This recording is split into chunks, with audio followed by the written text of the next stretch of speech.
ایک پڑھی لکھی بہن کی بھیجی ہوئی ایک سچی کہانی کہتی ہیں کہ میری شادی ایک ان پڑھ سے ہوئی تھی، جبکہ میں پڑھی لکھی ہوں۔ میرا نام شہزادی ہے۔ سچ بتاؤں تو میرا خواب تھا کہ ایک پڑھا لکھا اچھا کمانے والا لڑکا ہو، لیکن کچھ مجبوریوں میں عمر سے میری شادی کر دی گئی۔ مجھے عمر سے بدبو آتی تھی، ان کا کام اتنا اچھا نہ تھا۔ خیر، میں اللہ کے سامنے رو کر دعا مانگتی تھی کہ یا اللہ، یا تو عمر کو مار دے یا پھر اس سے جان چھڑوا دو میری کسی طرح سے۔ وہ جاہل سا، بولنے کا بھی کچھ نہیں پتا۔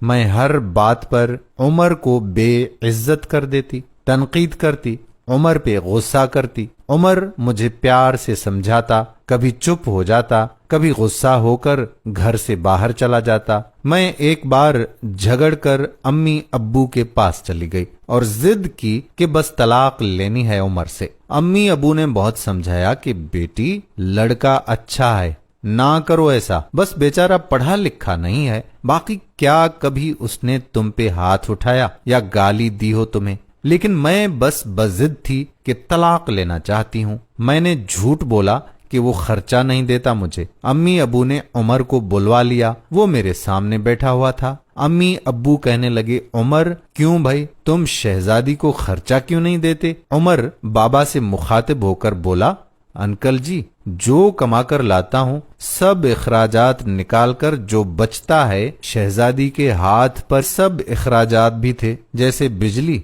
پانی، گیس کا بل، راشن، کھانا، سب کچھ۔ عمر سے جب بھی پوچھا کیا کام کرتے ہو تو کہتا گورنمنٹ آفس میں کام کرتا ہوں۔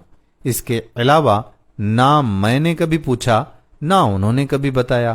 خیر، عمر مجھے ہر مہینے 30,000 روپے دیتا۔ ایک دن میں نے کہا مجھے آئی فون لے کر دو، میں بس تنگ کرنا چاہتی تھی کہ عمر مجھے طلاق دے دے۔ عمر مسکرانے لگے، میرے پاؤں پکڑے اور بولا، شہزادی، لے دوں گا، پریشان نہ ہو، تم بس مجھے چھوڑ کر جانے کی بات نہ کیا کرو، جو کہو گی کروں گا۔ میں کبھی کھانے میں مرچ ڈال دیتی تو کبھی زیادہ نمک ڈال دیتی تھی۔ وہ تھکا ہارا کام سے آتا، کھانا کھا کر بے ہوشوں کی طرح سو جاتا تھا۔ نہ جانے کون سا کام کرتا تھا کہ اتنا تھک جاتا ہے۔ میں جتنی نفرت کرتی تھی اس جاہل سے، وہ اتنی ہی محبت کرتا تھا۔ میں ایک دن اپنی دوست کے ساتھ کار میں شاپنگ کرنے جا رہی تھی، شہر کے سب مہنگے اور بڑے مال میں۔ جب ہم ایک بس اڈے کے پاس سے گزرے تو میری زندگی نے جو لمحہ دیکھا، میں بے جان ہو